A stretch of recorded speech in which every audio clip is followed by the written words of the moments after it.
Society is now in session. Yeah. That's right. It's the Bad Idea Society. This is episode number 4, but it's Eniac number 2 and Tankers number 1. But let's get some intros. I'm Hoosier, and I got my old trusty buddy alongside, Moose. Hey, how you doing, Moose? That intro kills me. And one of the things we always said here, Bad Idea Society, is that we're going to be in favor of that Bad Idea Society. And let's just get somebody new on every episode. Might not. But we got, big fan himself. He's out there. He's been around. Brian Wells. How you doing, man? I'm good. Nice to see you both. Good to see you, Brian. So happy to have you on. The sun hasn't even come down out here in California yet, so it's good. Oh, yeah. Yeah. I got my dark curtains on, but I can still see out here in Washington State too. I mean, it stays up a little bit out here in the winter or the summer, so goes away real quick in the winter though. So how are you guys? Oh man, I'm great. A lot of work. Second shot done. So had some whiskey tasting. Well, I shouldn't say a little, but quite a bit of whiskey tasting here a couple of weekends back. Good. Can't complain. Found a new spot to post up at, a new comic store that I went and just kind of on a whim sat out front for a few hours before they opened, and that's where I got my books this last week. So It was a lot of fun. Yes. And I see you got your both pins posted very proudly up behind there. Right you got there, your status, Yeah. I can't wait to see you at a Comic-Con wearing all those on your merit. I'll have them all dripping down like Josh had. Yeah.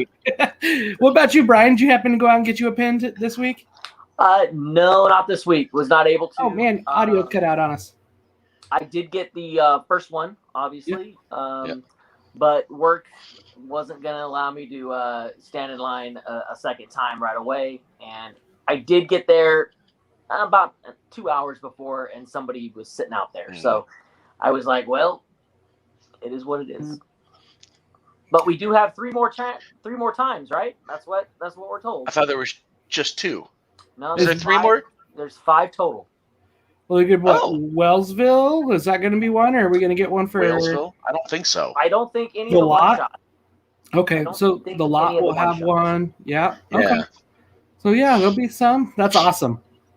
Because all we know of so far, is Whalesville, which will be 72 pages, but it'll still be a one-shot, and then the lot, and then from there we don't know anything else. Is that correct? Sleigh Bells. We got Sleigh Bells. But Sleigh Bells is a one-shot. That's a one-shot. Okay.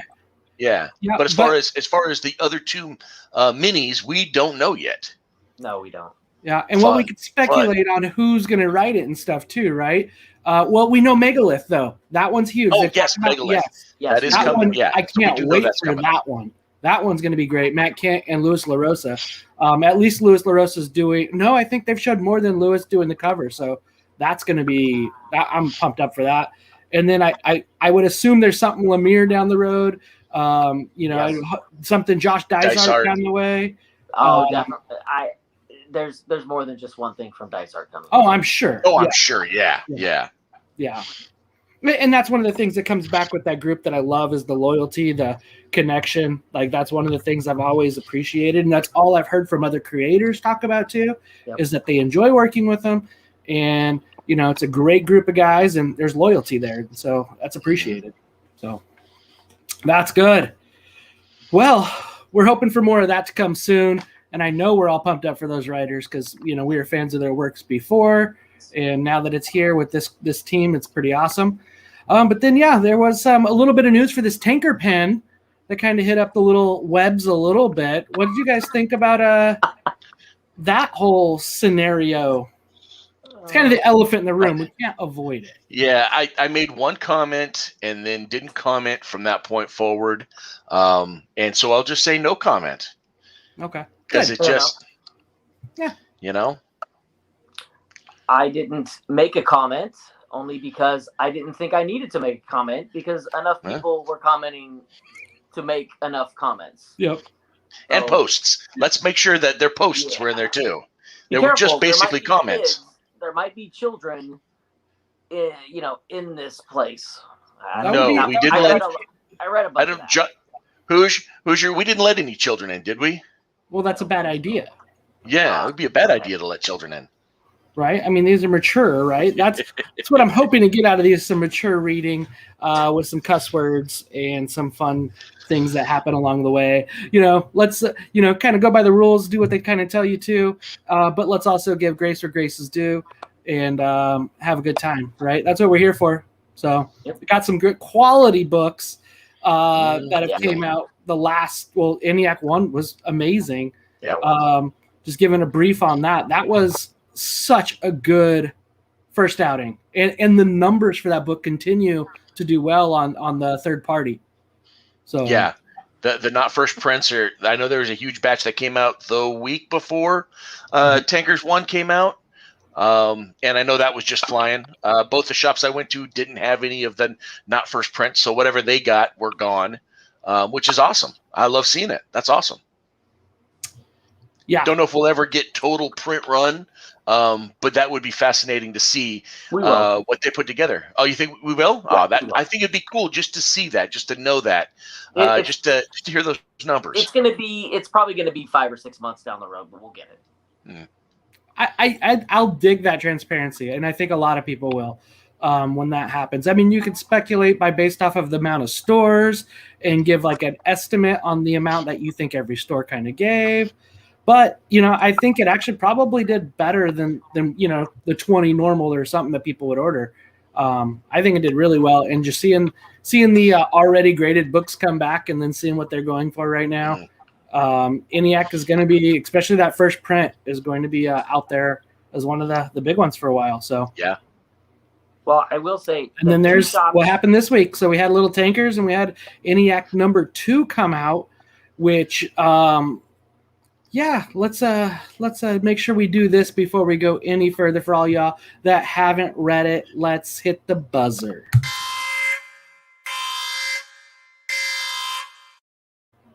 That just means we're going to spoil it, so you can't blame us after this. If you didn't come into the show before the buzzer and you get spoiled after, you should have got here earlier. Sorry about that. We appreciate y'all. So let's talk about the books that came out this week. And Eniac number 2, Tankers number 1. But first off, Eniac number 1, Matt Kent, Doug Braithwaite, Diego Rodriguez, Dave Sharp, Luis LaRosa with Diego Rodriguez, Tom Mueller, and Robert Gill. Again, I think you always go off of the beginning of the book, what it looks like with, a Mueller design logo, which is always fantastic. His X-Men, his everything he did with Valiant before is always great. And how can you ever go wrong with LaRosa and Diego Rodriguez doing a cover? So yeah, no, it's gorgeous, it's fun, and it's almost just a touch comedy because you don't know what this perspective is, this viewpoint, but here's this massive close-up of this face, and she's just looking at you like, what in the hell are you doing? What's wrong with you? And so to me, it's a little comedic, but yet, as you can see in the distance, the world is burning.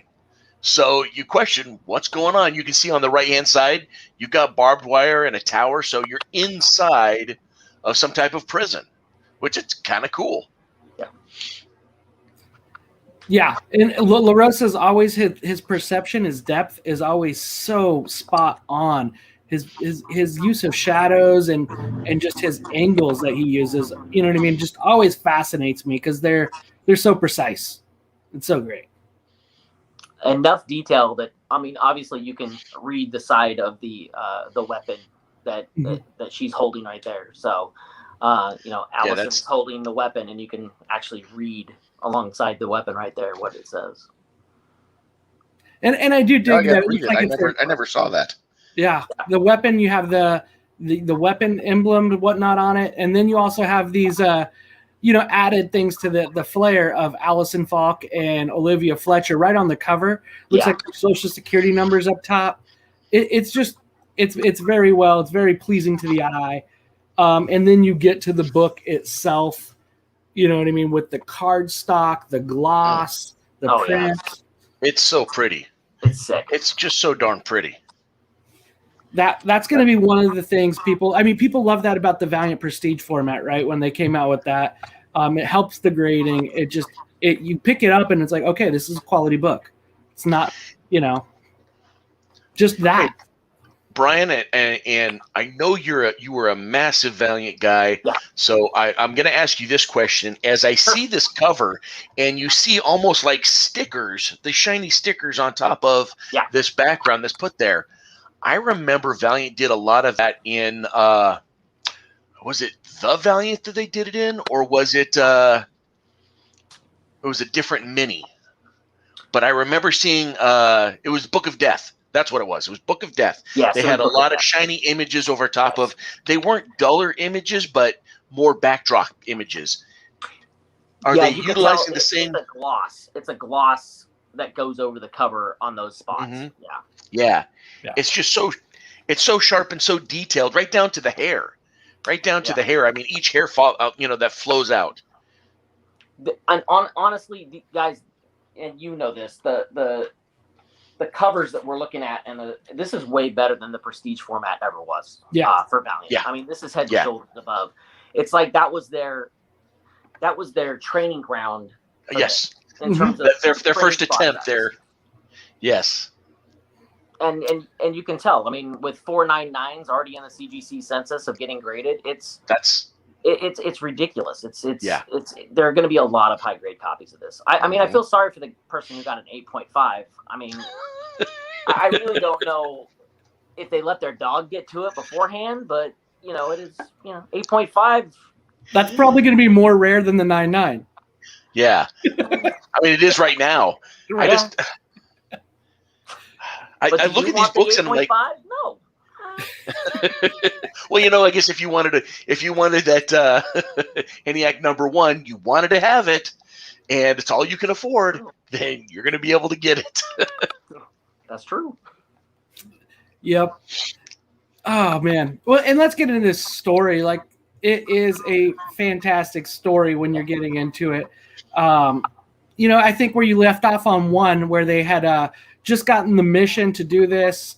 They had just got blown out of the plane, searching for Eniac, which is, this amazing computer that has, basically hit the trigger on a lot of things that have happened throughout the world history. And it knows pretty much all. And there's 2 women left to get this duty done. And I think the one thing I got from one that I'm hoping to get more of down the way is the Cutthroats. I do put that out there. Those guys look so cool in issue #1. But we're getting these 2 characters here, and they're pretty tough gals. Absolutely. And the thing that they hinted on at the end of one, they pick right up. They mentioned that they felt like they walked 300 miles. Of course, somebody pulls out a limited amount of tech in binoculars and snap, break. Nope, can't use those. You have to go analog, if you will. It has to be bare bones, all internal. But yet, as you see throughout the book, Eniac's got eyes on. He's got satellites in the sky. Yeah, he's going to be able to find you. What a fantastic team. Yes. Oh my goodness. Oh my goodness. Oh yeah, that was so much fun. I mean, almost Aliens-ish a touch. As you walked into that Queen Den, just a little bit like that. That's kind of what I thought. Some type of massive spider web, something. I don't know, but it was definitely eerie and creepy feeling. Yeah, because Eniac's always watching, right? And he knows what's going on, I guess there. And that was interesting, though, that there was. I forget who said it, but it's you get this vibe that it's a he, because I think it's because of Ned who designed it, right? And where he's going to be at. But this is a cool mission that they're on, and they're basically knowing that Eniac has been attempted to be killed before, and they're kind of going after somebody who's he's got the knowledge to do it, right? And they're trying to pull this out to get that. It doesn't end too well for that guy, and it kind of just takes a little bit of a turn for him, and they're kind of in a similar place. They learned a little bit more about Eniac, but what's next for it is kind of really a big question on it. So, well, and our heroines actually have a secret weapon. They have something now Yeah. that can possibly, and it's the one thing that Eniac doesn't know. I mean, if you look at this, Eniac knows all except for what the possible end game could be. True. Which is kind of cool. It's very well masked. So the scores definitely have started off being all one-sided. But now you have this one tidbit, this one piece that you can hold on to, and we'll see if it comes to fruition, if that's what's going to happen. I found it interesting that that Yuri grabbed that specific thing when they were breaking him out, and I noticed that when I was reading it. Why is Yuri grabbing like a poncho, Right. And it just seemed very odd at that moment. But obviously when you get to the end, you realize what that was about. And it makes a lot of sense that this is something that he's thought of while in prison this long, and how he can use that to defeat him in the most non-binary way, in that exact way. So I'm just thankful that he was able to let them know that, who to talk to in Sweden, and now we're going to find out. Yeah. Which is, in the last page, the dun dun dun, right? The reveal, the big reveal. Which, if you think about it, it's kind of bizarre how everything's kind of come full circle. Yeah. And it makes the girls really question whether it's legit, like they said, because he says the name Rosa Jules, and she's like, that's my mom, and we all know that we know that Eniac is 5 steps ahead. So does he know about this? And I got a feeling that he doesn't. I just got a feeling that Jules is going to be able to help them in this. So do we know anything about Fletcher's background? Have we gotten any? I can't remember back in Eniac 1. Didn't get much of Eniac 2. But as I'm trying to think, I'm thinking, because when we see Eniac, that's probably what, the 50s, 40s, when they made the first attempt to kill Eniac. Mm-hmm. Now everything's Wi-Fi and you don't need that type of wired connection, and everything was wired and everything. Could, pure speculation, but could have Eniac, played enough of the long game to actually have some type of power of control over Fletcher, knowing that Mom's a badass and has maybe Mom somehow on his side. I don't know. I'm just looking for every twist, plot, everything that could possibly come up. It has Eniac got his fingers in on some of this to where they think they're going to be going one way, and then boom, they're going to run right into the Eniac wall, just with nowhere to go. Well, if you think about it, if Mom knows, Mom likely set up some type of, or had planned, right, to know that Fletcher could, be hidden from Eniac. And so that's what kind of brings this to a cool circle, right, of seeing how that could be the case. And Fletcher didn't know that Mom, had what she had, or knows what she knows. And so I think that could have been like Mom playing the big long game there. So, which would be really cool. So yeah, there's a lot to be loved on this book and a lot to be looking forward to, which that's, I think when you get Warren and Matt together, that's what you're going to get on a solid book for the episodic story of, hey, we got a good story here. We got in and out on this issue, and we're ready, and we left you a little bit ready to get you into the next episode, the next issue. Yeah, they do such a good job on that.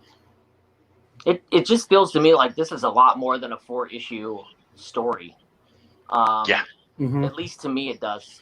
We're halfway through this, and I'm like you guys. What's the backstory on Allison and Olivia, and at least in more detail? It's just not. There's not enough. There's so much meat here, and maybe that's something that will be fleshed out later. We did get some history on James. in issue 1. So, there's that, but there's a lot here still to uncover. So much more, and just every book seems to bring more questions. And you're right, we want all this depth, and who knows how this is going to be fleshed out. I mean, it could be fleshed out here. We may get answers or books in the future that flesh some of this out. I guess that's what's kind of so exciting about this being all new. That's true. Yeah. We could get a Fletcher story or something, a one shot, or hear that, or even a B-side story like that. Yeah. Oh, absolutely. I do hope we get some more of those things like that. And that's the one thing about minis that's kind of frustrating, but it's also good because it is a good in and out story. That allows you to not be tied down to continuity to a degree. But I know us with, what we've gone through with Valiant and everything, we appreciate continuity though too. But we appreciate it. Valiant doesn't now, but 2012 to 2018, we appreciate continuity. But yes, we definitely love that. But yeah, oh man, any other comments on this one that you guys got? If I can, I'm going to say it. I think this is some of the best work Doug Brathwaite has ever done. Yeah, it's career stuff right here. It's breathtaking. Every page is just, it's meticulous. It's breathtaking. It really is. It's just, it leaps off the page. And if he even listens to this at all or sees this video, just, we see it, man. We see the incredible work that Doug, you're doing on this, and the colors are just amazing on his pencils. They're nothing like this I've seen in a long time. Yeah, I mean, I've always appreciated Diego's palette too, right? And so it's just hits perfect. He does have like this good little, reds and blues that he mixes in so well into it. Such a dark, but yet still not overly dark. It is very well done. Yeah, no doubt about it. And if you look at the thing that I always look for when you have a hallway scene like what you see right there, look for the dinge. That's attention to detail. Yeah. You got smudges and dirt and grime that doesn't need to be there, but it's there because this is a place that just was blown up, and there's shrapnel and shards of junk and everything, debris, all throughout that hallway. And then you look at the highly shiny, highly polished, you get the reflection from all the wire. I mean, that's attention to detail. Yeah. Sorry about that, guys. Oh, yeah. But, yeah, you guys are 100% right on that. So, and, yeah, I love Doug's work on this. It's great. So, well, let's give it – if we want to score it up, let's rock and roll with that. Moose, what do you got? Well, the covers are second to none. I love it. I love the way that it was built. Covers to me still room to grow. But if I could get in between a 4.5 and a 4.75, I think I'd be comfortable there. Not comfortable with it being a 4.5. Not comfortable with it being a 4.75. But right in between there somewhere. The story, man, I love this. The first was this big intro and power and everything. Now it's, every step they take, they feel paranoid because somebody's watching. And they think they've got this tool that could kill Eniac. Man, the whole story is just, it's surging along, and that's a 4.75 for me, honestly. The story is phenomenal. I love the colors and the art, the interior art. That's a 4.75 for me as well. But I almost want there to be more room for this to grow because I cannot wait to get the full story. Absolutely. That's good stuff. Good call out. What about you, Brian? What do you if you had to score it up, what would you be giving it? Well, if we're doing a 1 out of 5, I'm right with you, man. I mean, 4.75. The only thing that I'm sad about is it's halfway over. I mean, right now. Yeah. I mean, there's so much, like we were just talking about, that can happen and that I want to know about, Allison and Olivia and just what is their relationship to every single part of this. And I know we're going to eventually figure that out and we'll get that from Matt. I know we will. but it's from the presentation to the cardstock covers to just when I picked it up on Wednesday and I had it in my hands and I just was in awe. I mean, the book is just it just feels premium for $3.99. It feels way better than a $3.99 book because it is. I mean, it is. Yeah. So the only thing that the perspective on the cover was a little bit off on the Allison side, and I don't know if that's just the way my eye was looking. But other than that, Lewis, man, you're knocking it out, dude. I mean, he's just killing it. The whole team is killing it. So it 4.75 for me too. I mean, it's so close to a 5. I can hardly breathe. Yeah. Oh man, I guess I got to go with the 3-strike turkey here. 4.75 for me as well. You know, it's hitting all the pieces, right? You almost want to give it up just for the quality of the book. Again, just the formatting, everything, all the design, all of it, layout, page dress. You know, the trade dressing. It's gorgeous the way it is. Those lines, just in the dressing of the trade dress and the logo. Just the interlining lines and how that interacts with that page later on where we see all the wires and Eniac. And then just the writing, the colors, the pencils, you know.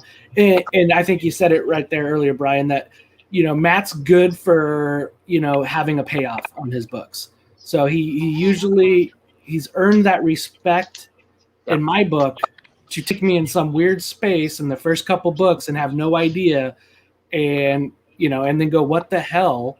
And to keep going and keep reading that book. So I think that's one thing I've always liked about that. And I know that there's going to be a payoff just because of who's on this book.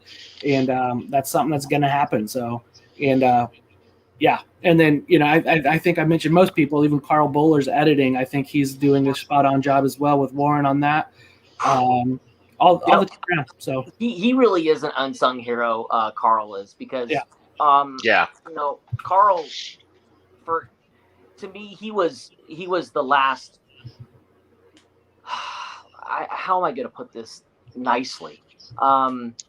He was the last, for me, beacon of hope on the editorial side of the Valiant team, only because he fully understands and grasps the Warren idealistic way of editing and the way that Valiant put together books. And whenever Carl was doing a title, I knew that title was going to be good. And for him to come over here, he could have gone anywhere. He could have gone anywhere. And I mean, he's worked for almost every company. I mean, I remember reading Sonic the Hedgehog stories that he wrote in the 90s. Okay. I mean, he wrote 50 to 60 issues of that book. And yeah, I know Sonic the Hedgehog, but right. he's been in this industry so long that Carl he's a big guy for this company. I think he's a big get for them in the editorial side. Oh, absolutely.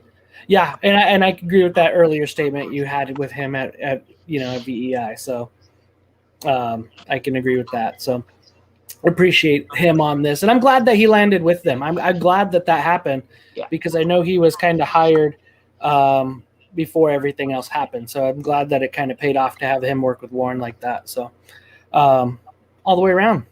Cool. So I think we would say that we enjoyed Eniac number 2. Just a little bit. We felt like we got our money's worth out of the book, out of the story, out of the quality. So that is some good stuff. Yeah. Then there was another book that came out too, and a little bit of a small name creator. You know, he's done a couple books, couple short series here and there that went on for a long time. And let's get into tankers. Rob Venditti, Juan Jose Reap, Andrew Dahlhaus, Dave Sharp, Louis LaRosa with Laura Martin, and Brad McGinty. And oh my God, I want this shirt. Yes. When does yes. this shirt come out? I want that shirt. That is so sweet. Yeah. When does that shirt come out? Great job, Brad. That is so freaking awesome, dude. That is so damn cool. Doug, I want that. I want that. Yeah. That pins something, let's do it. But oh my God, geez, like, can we say oh my God, geez, a little bit with two of the best? You couldn't ask for two better artists to do dinosaurs. Yeah, it's like there's not two better artists to do dinosaurs. Yep. No way. I swear they got together and they got a 24 case of Pabst Blue Ribbon, or in our case, Rainier beer, or some other type of swill cheap beer. And they talked about the story and they drank my beer. They drank their beers. And then when they got to an idea, they're like, here, hold my beer. I'm going to do something stupid. And then they traded back and forth on this story. And it was fantastic. I mean, it was so over the top. I mean, to me, it was just this over the top, crazy adventure where parts of it to me were hilarious. Yeah. I mean, maybe it wasn't meant to be hilarious, but man, it was funny. Dude, I got the tone of not Super Troopers, but what was that other Troopers movies where they're in space fighting dinosaurs? They're in insects. Casper Van Dien was in it. Yeah. What is that? Anyway, that's what it got me. Something Trooper, I can't remember. Yes. But kind of like that. Yes. Yes, it totally. I got that same vibe because it was kind of a little slapstick, but yet it's had some cool like story base behind it, some sci-fi to it, and oh man, yeah, give me more of it. So I had to write this down because one of the funniest parts is when they're talking about time travel. They're like, time travel? Oh, that's a pipe dream. Yeah, that's science fiction. And then the one woman that's in there, Jennifer. She's like, what's the timetable on the R&D to make this happen? She's the only one that says, let's do this. And she was the cutthroat. I tell you, she's got to be the number 2 here coming up real soon, because she was the only one that was going for the jugular there in that meeting room there in the beginning. And she's just like, let's make this happen. Let's get these guys over there, kill more dinosaurs, make more oil. When she said that, I stopped and I laughed. I'm like, oh my goodness, the one person you wouldn't expect to be the cutthroat is an absolute cutthroat. It's always how it is, right? Yeah. Yes. I mean, I hate to, put somebody in a bubble, but Texas woman, she's ready for it, man. Yeah, she's ready for it. She's got her hair full of Aquanet, and she is going to come at you. That I really got that vibe of that, and I dug it. That was very spot on. I would agree with that. I have to say, love this little transition right here when you look at this, adding the colors to that. Oh, that cover from finish. When Lewis finished the cover to the colors, wow. I mean, I've used the word breathtaking way too many times, but how can you not just go wow when you see it? It's just unbelievable. Well, and Lewis gets such good with his grays are so, you don't have to worry about light because he's already figured that out for you on a lot of his grays and his darkness that he does. He knows where to put like just the deep dark and make the lights just kind of come, the contrast just pop. And and then Laura Martin on the colors with it. Like that is beautiful. I was at first, I know I talk a little bit about design, was the trade dressing on this. I was kind of at first taken back. I thought I was going to see more, but it actually, I think it's great because it doesn't take away from that cover. And I think that whole picture is it. And I think that was a smart move where less is more in this matter with this book. I agree. So I think we're going to see the same thing on the other 2 issues. At least from what I've seen from the Lewis covers. So I had sent him a message on Instagram, and he sent me a little prelim of the 3rd cover that he's currently working on this week. So it looks cool. Yeah. I am digging the one on number 2 where it's the Tyrannosaurus Rex just digging down. Dude, that is my favorite cover he's ever done. Beautiful. With the colors, it's my favorite cover. Because it has that like green, right? Yes. Dig it. It's beautiful. So anyway, let's get into what this book, again, spoiling the crap out of it. If you haven't read it, read it. But, you know, it's Greenleaf Oil, man. They're all about preserving oil, and they need more of it. And the world's kind of coming dry at oil. We only got about 50 more years left of oil. And they come up, you know, well, that dinosaurs are what have created crude oil. And so if there were more dinosaurs, if they got to live longer, you would have more oil, and they would be that much more rich because they'd have more oil. And it's a guy who got his land donated from Texas by the, you know, I think it's from the Cheyenne. And so and he wants to leave his family more money, so he needs more oil, like most oil people would do so naturally. And he's got tankers. They're going to go back in the past and destroy the world, save the world. Save the world, yeah. The dinosaurs, but, you know, to destroy the world. And, ultimately, dude, these tankers are freaking so badass. They're fun. They're over the top. They're, you know, mechs. Yep. You look at some old 80s type of cartoony like mechs that you see, and that's kind of what I see, maybe even into the 90s cartoons. It's funny, over the top. I think a little bit of RoboCop in there. Goodness, now it just slipped my mind. I had a movie that used mechs much like that. You want me to say? Go ahead, please. Yes. I'm going to say The Matrix, the third one. Yes, okay. Where they're down into, you know, where they're all hiding, Zion, and they're waiting for the aliens to come in. That's what they're using. They're using mechs, and that's what it reminds me of a lot. Mm-hmm. Yeah. Powerful stuff. Starship Troopers was the one I was looking for. Starship Troopers. There you go. There it is. But I really get that vibe of tone of this, right? I feel like it had that tone throughout this story of, you know, to a huge degree of seriousness, but deep down, you know, it's like, and I think Scott Bloom puts it here, it's, you know, capitalism to, you know, the stupid degree. And I think that's exactly what the shot is on that. Good call out there, Scott. And yeah, they play it so well. And, you know, they try to get this meteor or a comet, right? That was going to start the Ice Age, kind of changed it up a little bit. And I do like, you know, it took the world off its axis. So they didn't land in the same spot. And that ending page was so like, oh my God, okay, this is going to be out there. What do we have now in this world? So, well, did it strike you that they looked kind of like dragons? I don't know if that's what they were going for. Exactly what they were. They were dragons, and I'm like, that's Dungeons and Dragons, man. I thought that's such an odd twist. And just seeing those, I'm like, okay, I want to know what this next story is going to be all about. I want to know about these dragons, and do they make crude oil?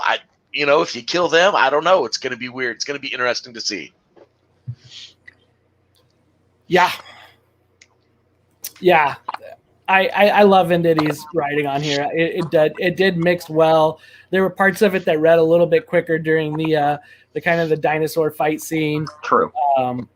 But I think when you really stop to look at Juan's art, it really, you know what I mean, slows you down a lot. Like I say, between him and Lewis, you don't have better dinosaur creators doing those. And then I've always, going into Juan's art, just the way he has the characters emote and elaborate with their facial expressions, I think is something that he does so well.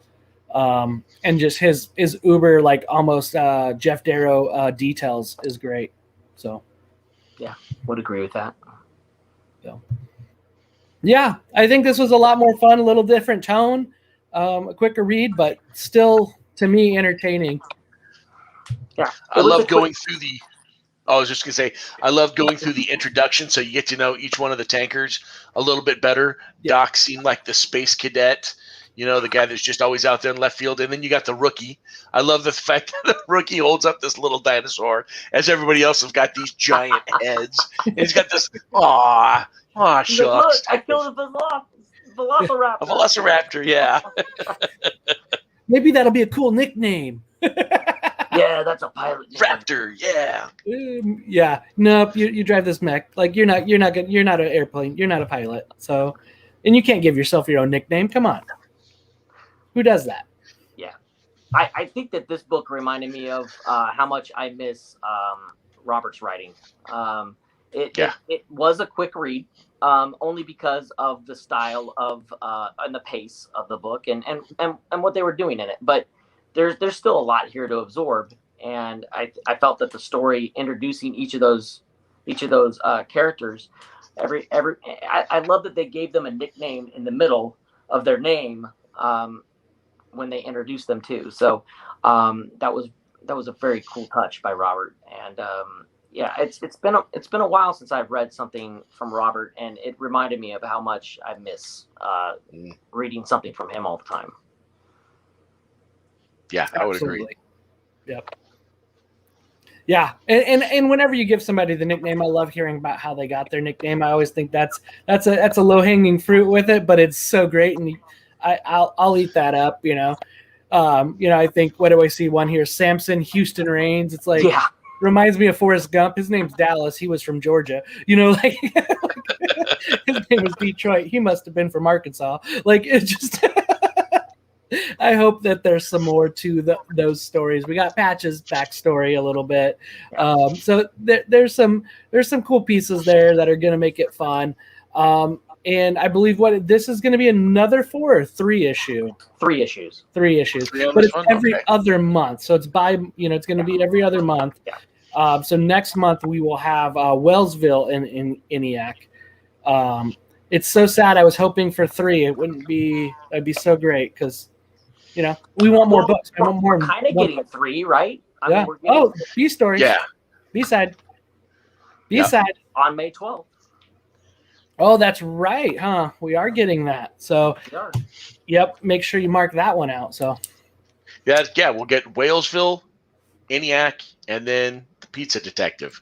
Yes. Which I mean, it's $1. I don't care. It's something more, something new. Yeah, something fun to read for $1. Okay. Right? Because when is Free Comic Book Day is usually when? Oh, totally stumped. I don't know. First week of May, is it? Yeah. I think to be able to put out something like this that's going to be, relatively free, enough to cover the shipping cost at least, I think that's pretty cool. I appreciate that they're going to do that. And so and it'd be fun too. So now, granted, it's for shops and bad idea stores. This has the potential to be a logistical nightmare with that book, only because you have 24 hours that you can sell it, and it will be enforced. Now, they haven't said how they're going to enforce it, but that's coming. And who are we not to take them at their word? I mean, they've already kicked out Jesse James's comics, so for some bad idea stuff. So it's going to be very interesting to see what happens to that book. Yep. Yeah. Well, let's score up tankers and get on those tankers. What are you guys shooting here with tankers? Moose, go ahead and start us off. This was a lot of fun from the opening, where you got the crusty old man talking about his grandpa. I love Jennifer. She's my hero. She's the only true one out there. This story was fun, and all the way up until the end. Now I want to know about the dragon. So a lot of room to grow. I love the art. I'd almost say the art was a touch better than the story because there just was so much art. Art would be 4.75. The story would be 4.5, and the covers were brilliant. I'd say that they're 4.75. So much color, so chewy, just like a good cheeseburger. Just yum. Okay. Good. All right, Brian. What about you? What are you thinking with tankers today? All right. Well, I'm giving the story right now so far. It was a quick read. I'm giving it a 4.5 on that. I'm that is in no way saying that it's not outstanding, because it is. There was just a lot going on. Art-wise, Juan gets a 5.0 on this. On the insides, unbelievable work. I went back and looked at this issue 3 times, and I still found things that I had missed 2 times prior. Just the amount of stuff that's in it. The colors are amazing on it. That 2-page spread when inside he's like, "Welcome to Mexico." Yeah. Unbelievable 2-page spread of the dinosaurs. It's just wow. Overall, the whole thing is just, from the covers to 4.5 story, everything else a 5.0 for me. Yeah. Gosh, I think we're all right in the similar area boat again. So, again, when you open this book, the quality of the book again, I got to dig it up for that. So, story, like I said, it was very quick. And I'm going to give Robert a lot of credit too of hopefully writing out a lot of this details on the scripting, on the layout, on the what's happening, right? So a lot of what's being done still is Juan's putting in great work on it, but I'm also going to give that hopefully the scripting is there to help with those pages where you're not putting in words, that you're putting in good descriptions of what's happening, to give some direction there. And yeah, just I think you guys said it. Art stellar, fun, great read. You can't really say anything wrong. I think what happens, it fits the story and where they're trying to go. You're getting a cool vibe, a good fun story. One that just got me amped up to do it, and I can't wait for my like my Tankers replica toy to be playing with. It'd be fun. Shoot some dinosaurs. I know the kids would love it too. I'll buy it for them, but it's mine. That's kind of where I'm at too. I'm going to say 4.5 as well. Art, story, everything is phenomenal, but I'm actually going to give it that bump for this back cover, 4.5, because this, again, if anybody Bad Idea watches this, please, shirts. Oh, please, shirts. Come on, shirts. Yeah. Shirts. Yeah. Yes. Can't go wrong there. I'll pre-order 3. And then this had a good Venditti story in the backup. Wyoming. What did you guys feel about Wyoming? I absolutely loved it. I love this little story. There's a lot of history in there. You get the feel of Abe Lincoln being just the slog of the war weighing heavy on him still, and the whole idea of manifest destiny, which he does mention in there, which he was totally against, this heavy feeling. And then at the end, it kind of makes sense why he feels this way, why it's still this slog. And then he's got this little charge of energy. I've got this epiphany, and he's going to create America's first national park, which was Yosemite, which is housing a prison for some bad people or aliens. Underground. Wow. Yeah. I do want to know more about that. I mean, he did his homework. I love it. I love history stuff. Fantastic. I loved it. From the whole mention of him mentioning that manifest destiny just doesn't matter at all. From that right there, it had me. It had me. That little story, and I want more now. I want to know more about this prison and every president's set up to it and how they felt about it. It was fun. It was a lot of fun. Very cool. I agree. I don't think we're done with this at all. Good. Good. I think we're going to get another portion of this the next 2 issues. I do. I love the style of art that George did on it. Mm-hmm. It's really, really well done. The pacing was outstanding, and I think the art really complemented the story completely. And it reminded me almost of, in a weird way, Venditti's last Eternal Warrior run, and just the way it was paced. And that's weird. I know it's weird to say because it's not even close to anything like that, but that was a story that about his kids, and it was really the last time I cried when I read a comic book. But you can tell that the pacing is very similar to this, and I know that's kind of a stretch, and Robert's going to probably send me a tweet going, "I'm high," but that's just how I felt. And you have to give it up. Forgot the thing is George, right? That's who did the art. Yeah.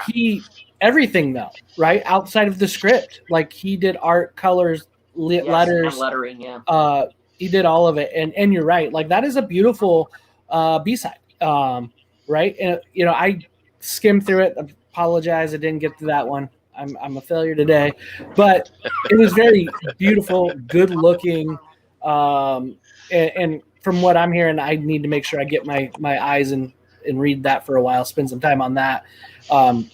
Just because, I mean, it looked really good. And history too with those extra little, side stories that kind of happen that, did that really happen?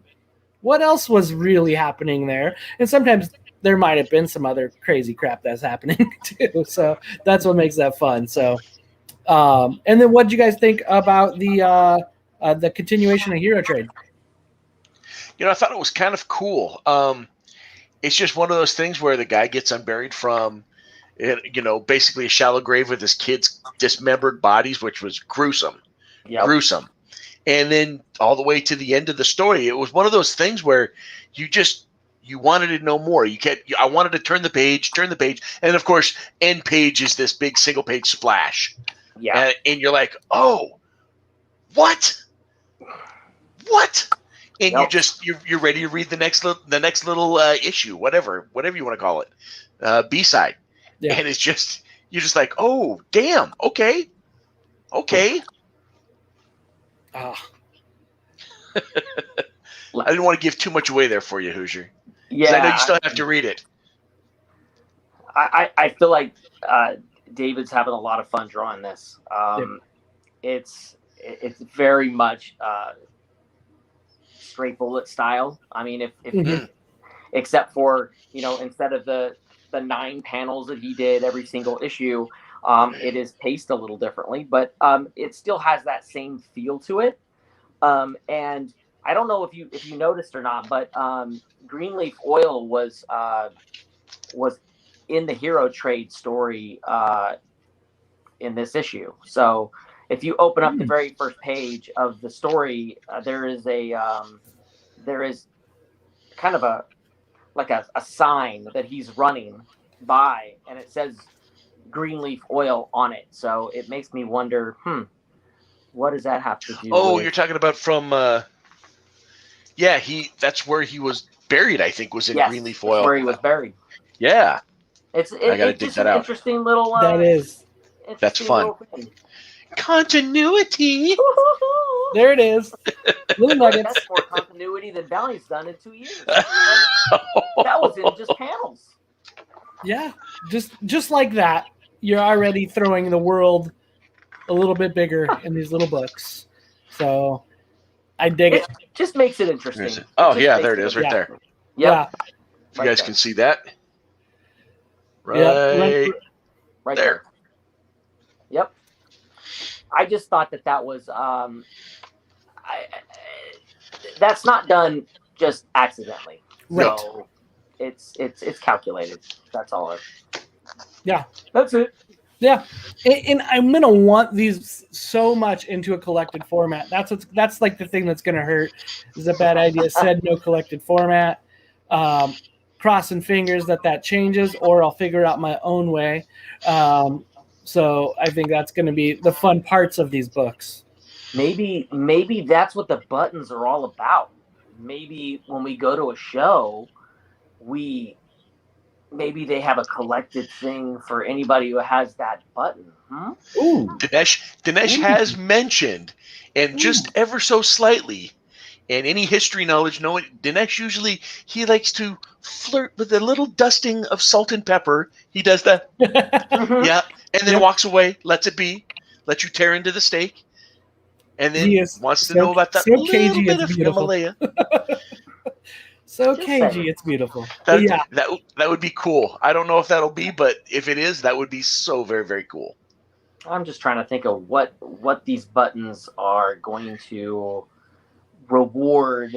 Besides, look, everybody's saying it's just a stupid pen, and to a degree, it's a great marketing ploy. I will say that. I mean, their marketing team is just unbelievable. But it's more than that, and it's not just a stature. It's buzz. It's electricity. There's a reason for it, and when we go to a show and Bad Ideas set up there, I guess we'll find out. Yeah. Yep. So does that mean you're going to come out to Emerald City Comic Con with us up here? Come up north? Oh, that's right. You guys are up north. Yeah. Yes, you need to. I have a good closet and a half full of whiskey. I'm just saying, Brian. Yep. Which kid did you sell to buy that much whiskey? Oh, my God. I actually got rid of them. They've moved out of the house. Oh, a lot cheaper. That's what. It's a Mine lot are in the cheaper. process right now. Mine are in the process. I do have a 19-year-old who's going to be with me till he's 40, I think. But I have to be careful because he's in the other room. So, yeah, I'm worried. You guys are lucky. I'm what 4 and 7. So I got. Yeah. You still got a ways to go. You got a ways to go, buddy. It's disappointing. Pray for me. This is what happens when you start early, like we did. That's it. So, although my youngest was a whoopsie, but that's another podcast. Yeah, that's for another podcast. That's the Valiant one when you got nothing to talk about. So there you go. Yes. Well, it's been fun. It's been real, and it's been really fun. So we always throw this up. Going to give everybody, just in case they're curious. There's a Bad Idea pin. Play the button, and and what was it that we got? The Hank Howard, and that was in the chat that we're talking about here. And I was just saying that is such a good way to tell people, make sure you have a pull list. Make sure you have a pull box. Like, make there's sure no you're just contacting going to the your store. Yeah. Well, more than that, even if you have a pull list, you have to call the store and purchase the book to have it dropped in your pull list before it's counted.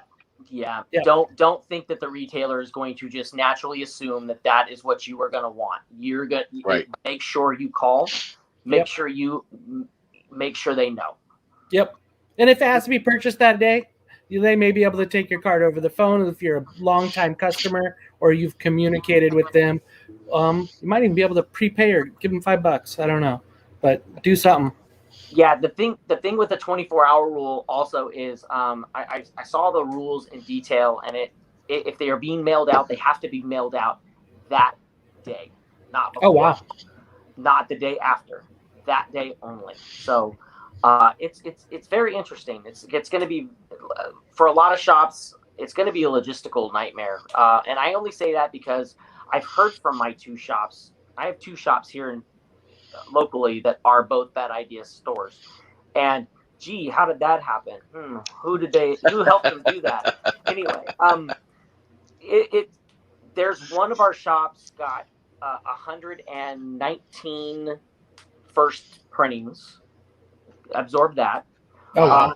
And the other one got 75. So there's not 20 for each of these shops. That's a lot of copies. Yeah. So there's a lot of excitement. I mean, when I stood in line, there's nobody that showed up until 10 minutes before the shop opened. And they weren't there for the button.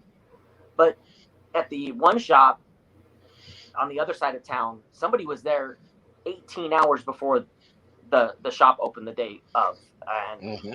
And he wasn't there for the first time to get a button, but he was definitely there for the second time.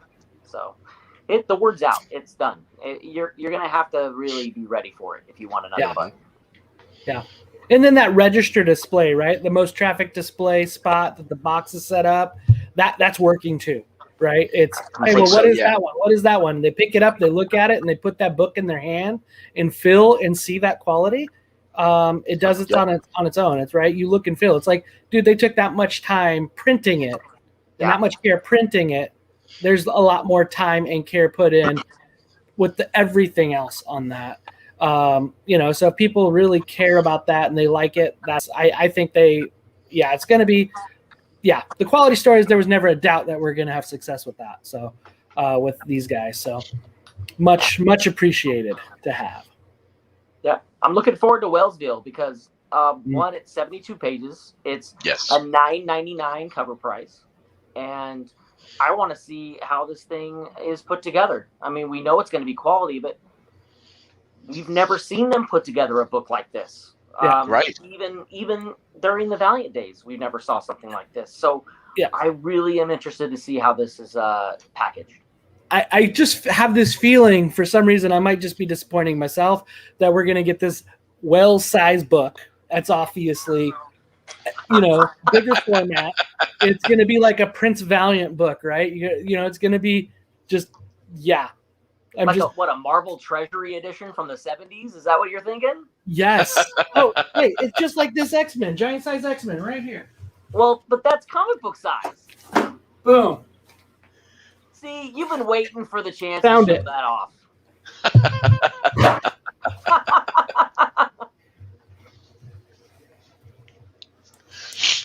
Yeah. This has all been calculated. Is Eniac there? That is nice. Yeah. I feel like I would love it. That's my hope. That's my goal. That's my dream. So I'm just curious if they're going to, I think with 72 pages, you really can't fold it like a comic book. It has to be looking like a trade. It almost has trade. to be very much like those 70 Marvel books that were not only stapled, but had the glue, like those annuals at that time, the giant size style. I mean, how else are you going to do it? Right. Yeah. Yeah. I'm for that. And you know what? Okay, so back in the day, I used to think it was funny to wear my Christmas tie in July, so I'm really pumped up for sleigh bells. Okay. Oh, yeah. Come on. A murderous Santa Claus? Dude. Give me a psychotic Santa Claus.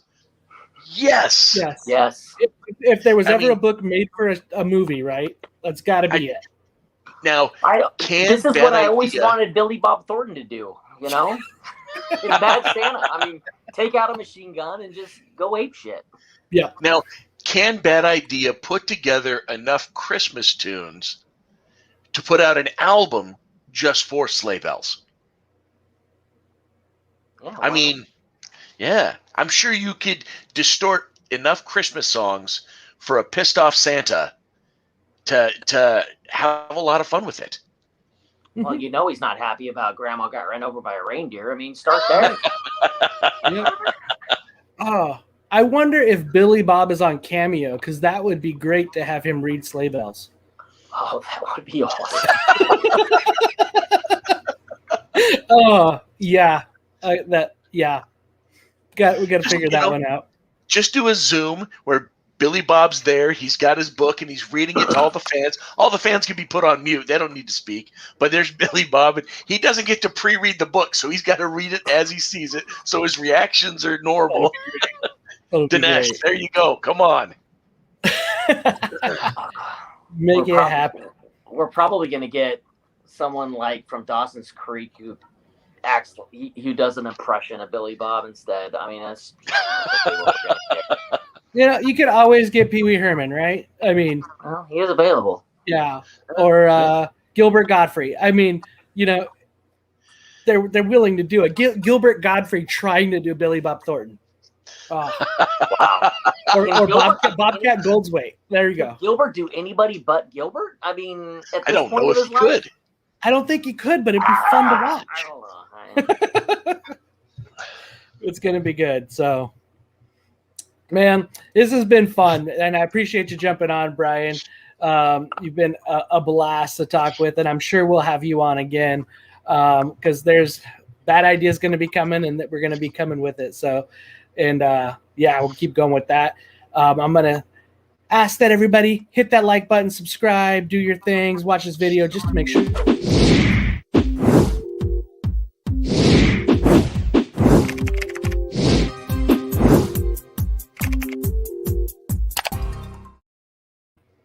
And then just parting words. Does anybody have any parting words for our fans? Not our fans, but Bad Idea fans, I'm sure. I mean, any other society members? Bad Idea lied. They said 2 books. We get 3 next month. Ooh. They lied. Well, it's kind of like 2.5. I'm starting the conspiracy now. 2.5. Well, a 70-page book is kind of like 3.5. True. Yeah, true. I don't care. I just want more to read, so I'm looking forward to it. That's it. Absolutely. So I guess I'll know if I said too much if I get a text from somebody from Bad Idea and says that I'm going to hell or something. So well, it's not. None of it's official. Don't worry about it. We're good. Oh, okay. Nothing's official here, guys. It's all bad ideas anyway. Well, Warren only lives like an hour and a half from me too. It scares me. Oh, so, I don't know. I don't know. Yeah. We can't threaten you with bloodshot anymore, so I think we might be okay. Oh, that's true. So, all right. Oh